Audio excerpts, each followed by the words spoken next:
तो आज हम लोग पढ़ेंगे एक साइंस फिजिक्स का जो नाइन्थ क्लास का फिजिक्स हम लोग पढ़ने वाले हैं, जिसका फर्स्ट टॉपिक है विज्ञान और मापन।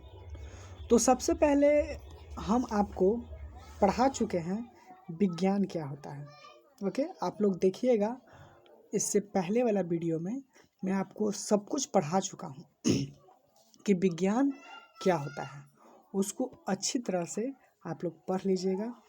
और अब हम लोग चढ़ते हैं, क्योंकि हम लोग फिजिक्स पढ़ रहे हैं, तो अब हम लोग जानते हैं कि फिजिक्स के बारे में जो भी इन्फॉर्मेशन है उसको हमें पढ़ना अनिवार्य है। क्योंकि हम जो फिजिक्स का टॉपिक पढ़ रहे हैं, लेकिन फिजिक्स क्या होता है, वो कहाँ से लिया गया, इसके बारे में हम लोग नहीं पढ़ेंगे तो कहीं ना कहीं हमें एक बहुत ही कह सकते हैं कि ये हमारे लिए सही नहीं है। क्योंकि आप फिजिक्स के अंदर की चीज़ें पढ़ रहे हैं, लेकिन फिजिक्स क्या है, क्यों हमें फिजिक्स हमारे जीवन में लाया गया, आखिर क्यों हमारे एजुकेशन शिक्षा में हमारा जो भी एक टॉपिक फिजिक्स सब्जेक्ट फिजिक्स, वो क्यों हमारे जीवन में लाएगा, आखिर क्या उसका उद्देश्य था। तो सबसे पहले वो पढ़ेंगे और बाद में हम लोग मापन के बारे में पढ़ेंगे। क्योंकि मैंने तो विज्ञान पढ़ा चुका हूँ आपको कि विज्ञान क्या होता है, इसी जाइएगा इससे पहले वाला वीडियो में। ओके, लेकिन हम लोग आज पढ़ेंगे, जैसे कि हम लोग ये टॉपिक को पढ़ेंगे, लेकिन फिजिक्स क्या होता है उसके पहले हम सीखेंगे। तो ये विज्ञान और मापन जो टॉपिक है, शायद मुझे ऐसा लगता है कि आज तो कंप्लीट नहीं हो पाएगा, लेकिन अगले सेशन में हो पाएगा। और जो विज्ञान है, इसके बारे में मैं पूरी तरह से डिटेल पढ़ा चुका हूँ कि विज्ञान क्या होता है, इसका परिभाषा क्या है, इसको क्यों यूज किया गया हमारे दैनिक जीवन में, और इसका महत्व क्या है, इसका लाभ क्या है, इसका उदाहरण, everything I told you yesterday। Okay, तो चलिए सबसे पहले हम फिजिक्स के बारे में पढ़ते हैं। देखिए, इससे पढ़ने से पहले देखिए, आप लोग देखो कि विज्ञान के साइंस के प्रमुख शाखा हैं। ये नहीं कह रहा हूँ कि यही तीनों हैं, ऐसा मेरा स्टेटमेंट नहीं है, लेकिन यह प्रमुख है। ओके, प्रमुख है, इसको ध्यान से रखिएगा। पहला है भौतिकी, दूसरा है रसायन शास्त्र, तीसरा है जीव विज्ञान। जिसे भौतिकी को अंग्रेजी में कहते हैं फिजिक्स, रसायन शास्त्र को अंग्रेजी में कहते हैं केमिस्ट्री, एंड जीव विज्ञान को कहते हैं बायोलॉजी। ओके, तो आज हम लोग इन तीनों महत्वपूर्ण, मैं कह सकता हूँ कि महत्वपूर्ण शाखा में से आज हम एक शाखा को पढ़ेंगे, जिसे हम लोग कहते हैं भौतिकी, फिजिक्स कहते हैं। तो आज हम फिजिक्स को कंप्लीट कह सकते हैं कि हम इसे निचोड़ कर एकदम कहाँ से लाया, कैसा इसकी उत्पत्ति हुआ, निचोड़ इसका हम आज लोग समझेंगे। ऐसा मुझे लगता है कि इसे पढ़ने के बाद आपका कोई भी डाउट नहीं हो पाएगा, क्योंकि जो टॉपिक को ऐसे तरीके से लिया गया है ताकि आपकी माइंड को कह सकते हैं रिलैक्स होगा इसके पढ़ने के बाद। तो हम लोग चलते हैं, स्टार्ट करते हैं। तो सबसे पहले हम भौतिकी के बारे में पढ़ेंगे। भौतिकी के बारे में पढ़ेंगे कि जो भौतिकी है फिजिक्स है, उसका उत्पत्ति कैसे हुआ। ओके, कहा जाता है कि अपने माइंड में आप कभी टीचरों से सुने होंगे कि मानव का उत्पत्ति, इंसान का उत्पत्ति कैसे हुआ, उसका जन्म कैसा हुआ, उसी तरह से फिजिक्स का जन्म कैसे हुआ, फिजिक्स का उत्पत्ति कहाँ से हुआ, समझ रहे ना। तो इसके बारे में हम लोग बहुत ही डिटेल से पढ़ेंगे। ओके, तो सबसे पहले मैं आपको बता देना चाहता हूँ कि फिजिक्स वर्ड है, उसका उत्पत्ति ग्रीक भाषा के एक शब्द था। देखिए, जैसे कि हमारा अलग अलग भाषा होता है, उसी तरह से आप देखे होंगे कि भोजपुरी एक भाषा है। कह सकते हैं कि हर किसी देश का अलग अलग भाषा होता है, इसलिए ये भी एक ग्रीक भाषा है। तो एक ग्रीक भाषा में एक शब्द था फ्यूसिस। तो आपके सामने ये जो क्या बोलते हैं फ्यूसिस है, ये वर्ड है ना, इसी से फिजिक्स को लिया गया, भौतिकी को लिया गया, जिसका अर्थ होता है प्रकृति। देखिए, ये फ्यूसिस है ना, फ्यूसिस है, इसका अर्थ होता है प्रकृति। प्रकृति का मतलब क्या होता है, समझने वाली बात है कि प्रकृति का मतलब क्या होता है। तो प्रकृति के मतलब आप समझ सकते हैं जो नेचुरल होता है। जैसे कि देखिए प्रकृति का मतलब क्या होता है,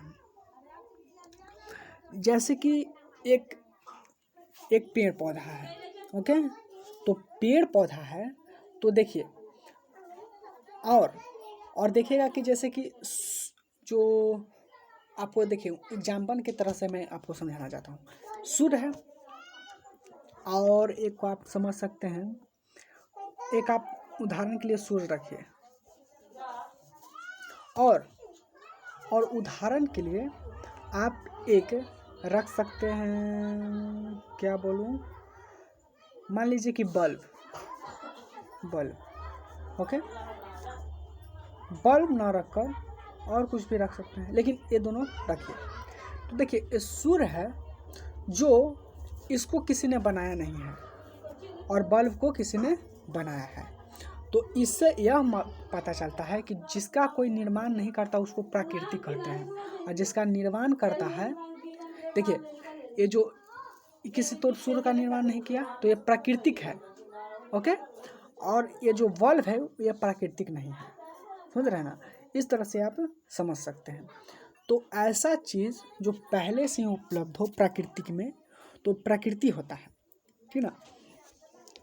तो प्रकृति का मतलब होता है एक नेचुरल चीज़, ओके। चलिए उसका अर्थ होता है प्रकृति, तथा दूसरे ओर हिंदी शब्द भौतिकी संस्कृत शब्द से लिया गया था। कौन सा शब्द से लिया गया था? संस्कृत शब्द भौतिक से लिया गया था। भौतिकी जो ये है, देखिए फिजिक्स भौतिक का इंग्लिश है, सॉरी फिजिक्स भौतिक का हिंदी है।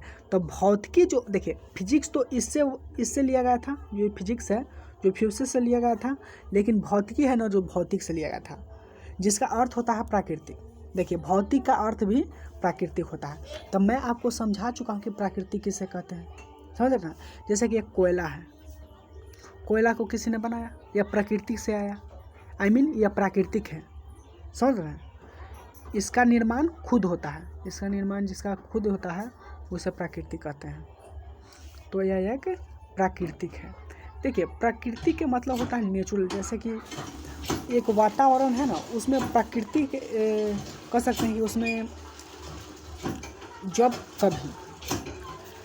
कभी आप प्रकृति को समझने के लिए आपको कोई भी अगर माइंड में डाउट हो तो प्रकृति का मतलब एक इसका इंग्लिश होता है नेचुरल। नेचुरल माने प्रकृति। नेचुरल का मतलब क्या होता है, समझ रहे हैं। नेचुरल का मतलब होता है, मैं आपको सूर्य कोयला के मतलब मैंने देखिए कोयला का एग्जांपल दिया था अपने आपको। जैसे कि आप सूर्य और दूसरा कह सकते हैं वायु। चलिए वायु ले लेते हैं। वायु इसका कोई निर्माण किया है, ये खुद प्रकृति में उपलब्ध है। देखिए समझिए प्रकृति का मतलब, प्रकृति में खुद ये उपलब्ध है कि इसका कोई अंत नहीं है, क्या वायु को। तो प्रकृति का मतलब आप लोग समझ गए होंगे। तो देखिए आगे चलते हैं, आगे हम लोग चलते हैं। तो फिजिक्स था वो फ्यूसिस से निकला है, और जो भौतिकी है वो भौतिक से निकला है, जिसका भौतिक का अर्थ होता है प्राकृतिक। और आगे चलते हैं, इसका उत्पत्ति तो आप लोग समझ गए होंगे। आगे मैं आपको बता देना चाहता हूँ, जैसे कि आप लोग समझ गए हैं कि फिजिक्स का उत्पत्ति कैसे हुआ, फिजिक्स का उत्पत्ति कैसे हुआ। तो हम लोग सीखे कि भौतिकी है, भौतिकी फिजिक्स का उत्पत्ति कैसे हुआ। तो फिजिक्स का उत्पत्ति आप लोग समझ गए किससे हुआ। अब हम लोग कहते हैं कि भौतिकी जो है उसका परिभाषा हम कैसे दें। जो फिजिक्स के बारे में हम लोग को पढ़ना है, फिजिक्स के बारे में हम लोग को बताना है, फिजिक्स क्या होता है, फिजिक्स का परिभाषा क्या है, फिजिक्स का अर्थ क्या है। तो आपको मैं इसके बारे में मैं समझाता हूँ, क्योंकि मैं आपको बता चुका हूँ कि फिजिक्स था, उसका उत्पत्ति कैसे हुआ। लेकिन मैं अब आपको बताने जा रहा हूँ कि फिजिक्स है, फिजिक्स किसे कहते हैं, आखिर क्यों हमें फिजिक्स को पढ़ने की मौका मिला, आखिर क्यों हमें फिजिक्स का एजुकेशन में शामिल किया गया। तो देखिए देखिए, मैं आपको बता दिया हूँ कि साइंस का मतलब क्या होता है। साइंस का मतलब होता है, साइंस का मतलब ये होता है जानना, किसी के विषय में जानना। तो साइंस का आपको 3 प्रकार है।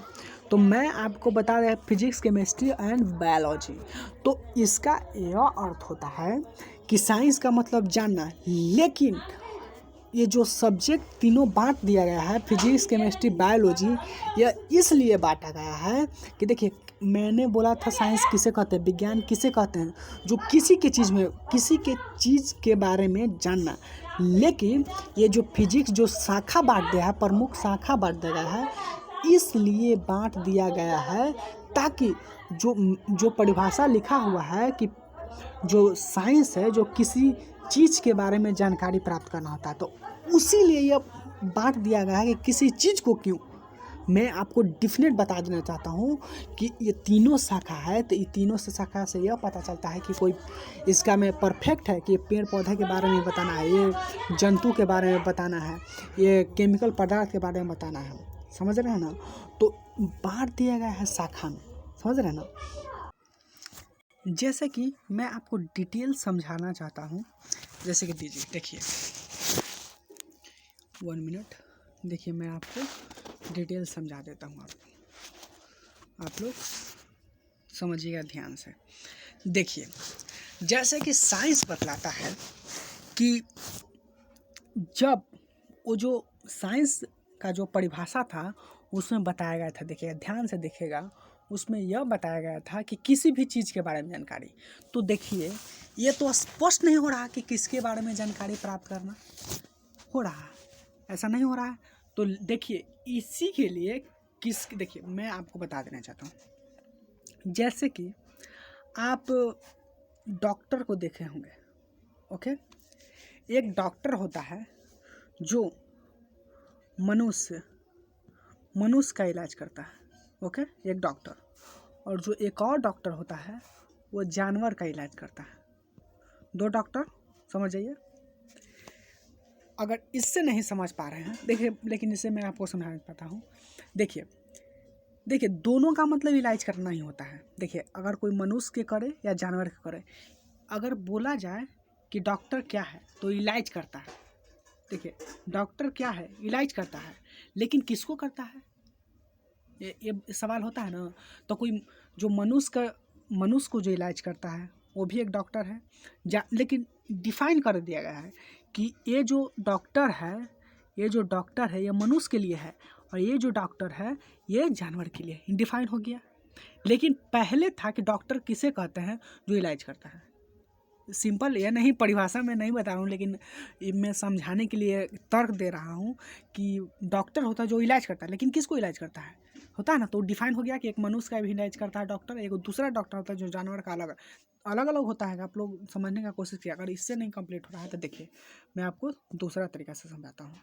देखिए, एक डॉक्टर है जो किडनी का स्पेशलिस्ट है, सिर्फ किडनी के बारे में ही इलाज करता है। एक डॉक्टर है जो आँख के बारे में ही इलाज करता है। एक डॉक्टर है जो कान का ही नहीं, सॉरी, दांत का ही स्पेशलिस्ट है, वो दांत का ही इलाज करता है, होता है ना। लेकिन सबका तो मतलब इलाज करना होता है। तो कोई है डॉक्टर जो किडनी का इलाज करता है, उसका अलग पढ़ाई होगा, कोई आँख का इलाज करता है उसका अलग पढ़ाई होगा, कोई दांत का इलाज करता है उसका अलग लेकिन इलाज ही करता है और कुछ नहीं, इलाज ही करता है। तो सबका अलग अलग है। तो उसी तरह से देखिए, साइंस जो है, साइंस वो भी जानना होता है, लेकिन किसके बारे में जानना। इसीलिए किसके बारे में जानना, यही बताने के लिए आपको जो साइंस है वो प्रमुख शाखा दिया गया है, 3 भाग में बांट दिया गया है। भौतिकी, रसायन शास्त्र एंड जीव विज्ञान। आखिर क्यों बांटा गया है, इसलिए बांटा गया है कि तुम डिफाइन कर सको कि फिजिक्स में किसका अध्ययन किया जाता है, केमिस्ट्री में किसका अध्ययन किया जाता है, बायोलॉजी में किसका अध्ययन किया जाता है। तो मैं आपको बता देना चाहता हूँ कि सबका अलग अलग चीज़ के बारे में अध्ययन है, लेकिन मैं सबके बारे में डिटेल बताऊँगा इस वीडियो में नहीं, लेकिन बारी बारी कर मैं सब बताऊंगा। लेकिन आज मैं सिर्फ आपको भौतिकी के बारे में, फिजिक्स के बारे में बताना चाहता हूँ। देखिए, हालांकि आप लोग समझ गए हैं कि आखिर क्यों ये 3 भागों में बांटा गया, क्योंकि देखिए विज्ञान का परिभाषा इससे पहले वाला वीडियो में आप लोग देखिएगा जाके, उसका अर्थ ही होता है सिर्फ जानना, किसी चीज़ के बारे में जानना। तो वही जानने के लिए कि किसके बारे में जानना, इसी के लिए 3 भाग में बांट दिया गया है। तो सबसे पहले मैं आपको फिजिक्स के बारे में बता दिया हूँ, फिजिक्स का उत्पत्ति कैसे हुआ ये भी मैं बता चुका हूँ। अब चलते हैं कि फिजिक्स किसे कहते हैं। देखिए, फिजिक्स का मतलब होता है, देखिए मैं आपको बताता हूँ कि फिजिक्स कहाँ से उत्पत्ति हो गया। ये मैं बता दिया, फ्यूसिसियस से, फ्यूसिस का मतलब प्रकृति होता है। प्रकृति का मतलब आप समझ गए, ये समझ गए होंगे। प्रकृति, प्राकृतिक, जिसका अंत नहीं है वो प्राकृतिक है, समझ रहे हैं। तो प्राकृतिक जिसमें आ गया वाई, ये भी एक प्रकृति में ही होता है। ओके, तो समझ गए होंगे। तो देखिए भौतिक, अब कोई पूछेगा कि फिजिक्स किसे कहते हैं, तो आप इस लाइन से उसे संतुष्ट कर पाएगा, सेटिस्फाइड कर पाएगा। तो सबसे पहले हम लोग देखेंगे कि भौतिकी का परिभाषा, भौतिकी किसे कहते हैं, फिजिक्स किसे कहते हैं। ओके, तो देखिए भौतिक वह विज्ञान है, देखिएगा ये विज्ञान का ही पार्ट है, इसलिए वो विज्ञान लिख दिया गया है। जैसे कि एक मनुष्य है, उसकी 3 बेटा है। ओके, तो किसी का नाम है रामू, किसी का नाम है रमेश, तो किसी का नाम है मुकेश। तो वह व्यक्ति है, तो उसे क्या कहा जाएगा कि मुकेश वह आदमी का बेटा है जो बहुत सुधरा हुआ है, बहुत उसका दिमागी इम्प्रूवमेंट है, ऐसा होता है ना। इसीलिए भौतिकी वह विज्ञान है, क्योंकि यह विज्ञान का ही पार्ट है, विज्ञान का भाग है। विज्ञान कितने प्रकार के होते हैं, मुख्यतः 3 प्रकार के होते हैं। लेकिन देखिए ऐसा नहीं है कि 3 प्रकार, उसमें भी जो जीव विज्ञान है उसमें भी एक कह सकते हैं अब देखेंगे पेड़ में से डंगी या कंछी फेंकता है ना, 1 गो 2 गो, एक पेड़ में 1 पंछी में से एक और फेंकता है, उसी तरह से बायोलॉजी में भी फेंका हुआ है। तो इसीलिए ये डिफाइन नहीं कर सकते हैं कि हाँ विज्ञान होता है 3 प्रकार का, ऐसा नहीं। लेकिन प्रमुख भाग में आपको बता देना चाहता हूँ, प्रमुख शाखा। तो देखिए भौतिक वह विज्ञान है जिसके अंतर्गत मतलब समझे, भौतिक में जिसके अंतर्गत का मतलब ही होता है, भौतिक का जो फिजिक्स है उसमें आगे मैं बताने वाला हूँ, आगे पढ़ेंगे लाइन तो हम समझ जाएंगे। देखिए एक और आके जिसके अंतर्गत का मतलब होता है भौतिक में, जिसके अंतर्गत प्रकृति मतलब समझ गए, और उसके घटनाओं का अध्ययन किया जाता है, समझ गए, उसके घटनाओं, प्रकृति के बारे में और उसके घटनाओं के बारे में। देखिए घटनाओं के मतलब आप क्या समझें, प्राकृतिक, देखिए पेड़ पौधा है वो भी एक प्रकृति के है, समझिए, अपने माइंड में समझने के लिए मैं आपको समझा रहा हूँ। तो देखिए अब घटना के बारे में कैसे अध्ययन होगा, जैसे कि देखिए पेड़ पौधा है, उससे पत्ता गिरता है तो क्या हो गया, एक घटना हो गया, समझ रहे हैं। जैसे कि एक पत्ता है, अब वो जल गया, कैसे जल गया, ये घटना है। आपको सूर्य है, ये भी एक प्रकृति में है, सूर्य है, और कह सकते हैं क्या बोलते हैं, पृथ्वी है, वो गोल गोल घूमता है, ये भी एक घटना है। सूर्य है जो तेज लाइट देता है, ये आपको पता होगा, रात में गायब हो जाता है, ये घटना है। लेकिन अब सूर्य नहीं घूमता है, पृथ्वी घूमता है। दिन रात कैसे होता है, ये भी एक घटना है, समझ रहे हैं। तो उसके घटना के बारे में अध्ययन किया जाता है फिजिक्स में, समझ रहे हैं। आखिर जो 2 वस्तुएं हैं आपस में चिपकते हैं तो कभी रिपेल भी करते हैं, तो ये घटना है, समझ रहे हैं ना। आप ढेला को शायद पत्थर को ऊपर में उछालते हैं तो ऊपर जाकर फिर नीचे ही आता है, ये घटना है। इसी के बारे में फिजिक्स में जानना है, समझ गए। तो अगर कोई परिभाषा पूछे कि फिजिक्स किसे कहते हैं, तो भौतिक वह विज्ञान है, या कह सकते हैं भौतिक वह विज्ञान की शाखा है जिसके अंदर प्रकृति और उसकी घटनाओं के बारे में अध्ययन किया जाता है, समझ रहे हैं ना, घटनाओं का अध्ययन किया जाता है। तो सबसे पहले देखिए आपको हर व्यक्ति को जानना चाहिए, हर स्टूडेंट को जानना चाहिए कि जो फिजिक्स है उसका जनक कौन है। कह सकते हैं कि द फादर ऑफ फिजिक्स कह सकते हैं। तो इसका जनक कौन है? तो आपको बता देना चाहता हूँ कि जो मुख्यतः जो श्रेय दिया गया है फिजिक्स में वो न्यूटन को दिया गया है। इसलिए भौतिक विज्ञान का जनक न्यूटन को कहा जाता है, न्यूटन को माना जाता है। तो आपको सामने एक न्यूटन जी का बहुत ही कह सकते हैं कि इतना महान जो वैज्ञानिक थे, जो कह सकते हैं रिसर्चर थे, और न्यूटन आपके सामने मौजूद हैं। यही हमारे न्यूटन जी हैं। आप लोग ध्यान से देख लीजिएगा। तो अगर कोई पूछेगा कि फिजिक्स का जनक कौन है, तो ये सामने आपको आदमी जो दिख रहा है उसका नाम बता देना है। इनका नाम था न्यूटन, सर आइजैक न्यूटन। समझ रहे हैं ना? तो न्यूटन जी हैं जिन्होंने फिजिक्स का एक बहुत ही डिफिनेशन, बहुत हर किसी का हर अपना इनका योगदान रहा, हर चीज़ में योगदान रहा। जैसे कि न्यूटन्स लॉ के बारे में आप लोग सुने होंगे कि गति के नियम कितने होते हैं, तो 3 होते हैं। इसके बारे में भी न्यूटन अच्छी तरह से जानकारी दिए हैं। और बहुत सारे चीज़ के बारे में न्यूटन जी आपको एक नॉलेज देने के लिए ये बहुत ही अच्छी तरह से जानकारी दिए हैं।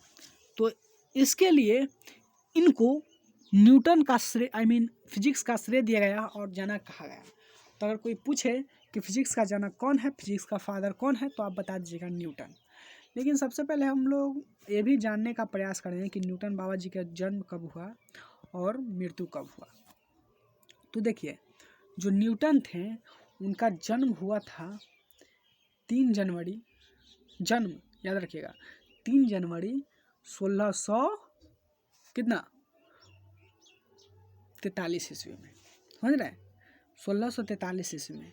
हालांकि ये इंग्लैंड के रहने वाले थे, हमारे इंडिया का नहीं थे, ये इंग्लैंड के ही थे। और इनका मृत्यु 21 मार्च 1727 ईस्वी में हुआ था। तो ये इस ड्यूरेशन के साथ इनका जीवन समाप्त हो गया। और आपका इनका जीवन काल इतना ही समय का था। तो आप लोग देख लिए कि जन्म इनका कब हुआ, मृत्यु कब हुआ है, कहाँ के थे। तो न्यूटन जी कहाँ के थे? इंग्लैंड के थे। ये इंग्लैंड के बहुत ही महान वैज्ञानिक थे। ऐसा नहीं है कि कह सकते हैं कि ये इंग्लैंड में जन्म लिए और कहीं दूसरा जगह मर गए। ये शायद इंग्लैंड में ही अपने ही देश में अपना प्राण को न्यौछावर किया था। ये अपना मृत्यु उनका हो गया था। तो ये बहुत ही अच्छे वैज्ञानिक थे और इनका फिजिक्स में बहुत बड़ा योगदान रहा। इसीलिए इन्हें क्या कहते हैं? फिजिक्स का जनक कहते हैं, विज्ञान का, भौतिक विज्ञान का जनक कहते हैं। तो देखिए, ये जो टॉपिक था ये फिजिक्स के बारे में मैं आपको बता दिया हूँ। और क्या बोलते हैं, ये जो 9th क्लास का क्या बोलते हैं, 9th क्लास का ये जो टॉपिक था विज्ञान और मापन, जिसके अंतर्गत जो विज्ञान है उसको मैं अगले ही जो पीछे वीडियो अपलोड हुआ है, कल का वीडियो में मैं आपको कंप्लीट जानकारी विज्ञान के बारे में दिया था। लेकिन अब बच गया है मापन। तो ये मापन है जो अगले क्लास में मैं चाहूँगा कि कंप्लीट हो जाए। और ये छोटा सा मैं छोड़ दे आपको, ये क्लास छोटा सा ही करके मैं आपको ये क्लास को एंड करता हूँ, ताकि ये उसको समझने में आपको आसानी होगा। तो अगले वीडियो मिलेगा। और जो सबसे बड़ी बात होता है PDF, तो PDF आपको इसी वीडियो के डिस्क्रिप्शन बॉक्स में मिल जाएगा। तो उसे जाकर आप डाउनलोड कर सकते हैं।